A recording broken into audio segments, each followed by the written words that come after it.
Almusal tayo. Kasi nainom ko na yung aking drink. At ito naman, almusal naman tayo ngayon. Di ba pinakita ko sa inyo yung aking almusal?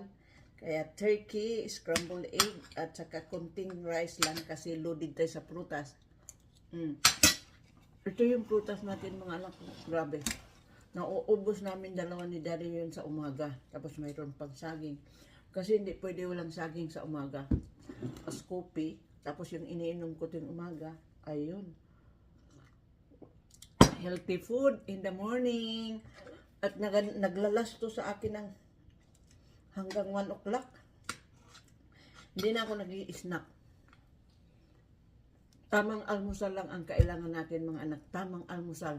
Mag-almusal ka lang ng tama kahit kunting kanin lang. Kunting kanin lang talaga. Kasi hindi pwedeng hindi mag-almusal. Nanginginig yung katawan ko. Kaya tamang kanin lang. At saka prutas. Kaya yun lang mga anak. Bye-bye. Good breakfast mga anak.